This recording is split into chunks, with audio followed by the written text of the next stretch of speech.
In a world with so many games to play, survival genre or not, I found myself like many of you, with nothing to play. I went up and down my Steam library, desperately searching for anything that piqued my interest, found nothing, did it again, until, for some reason, Medieval Dynasty stood out to me. Not sure why it did, it isn't a fast-paced game, there isn't PvP, there isn't really a lot that I would usually look for, but I installed it anyways. To my surprise, I began having fun. The game doesn't hold your hand that much and really emphasizes the player's need to explore, build, and learn themselves.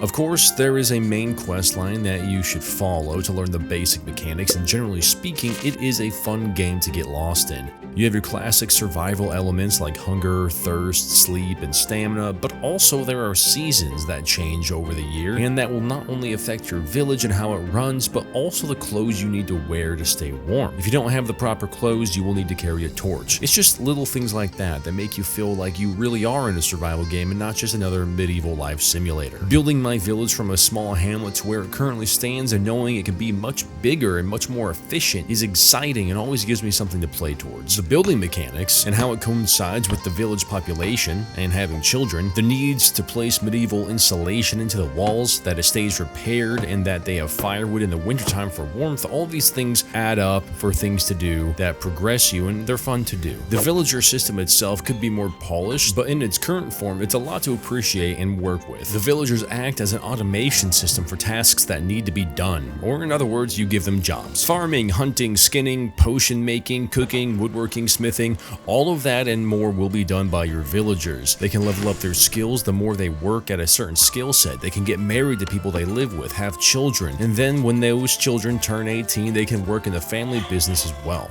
The game starts with you needing to feed, water, and warm your very few villagers, but once you build enough housing, recruit enough folks, and build enough job sites, they will take care of themselves. You can easily manage your entire village from anywhere in the world from the management tab. You can see your villager count and their statuses, if they're pregnant, where they work, are they happy, and where they live. You can see if buildings need to be repaired, if tools are required to complete certain jobs, the items in your storage, and adjust specific workload and work tasks for villagers. You can even view your crops and adjust what type of seeds get sown and where. The hunting in this game isn't the most difficult, but that is okay. It is relaxing to be able to leave a bustling village, explore the world, stumble across some deer, boar, or even a fox, and take them down for their meat, fur, and leather. There are more dangerous animals to hunt as well, like bear and bison. You should use tactics for these two animals in particular, as their health is high and they hit hard. But the rewards you get in the form of meat and fur is always worth it, sells well. Quests are another thing you can do in Medieval Dynasty. From basic fetch quests to the main storyline quest that leads you through how to build your village, all the way to doing special quests for the king through his emissary that will appear at random at different inns. This is a decent way to make some decent money, raise your dynastic reputation, and acquire some useful tools. If you made it this far and want more Medieval Dynasty content, subscribe and let me know. A lot more could be said about this game, but honestly, I just wanted to make an easily digestible video that sheds some light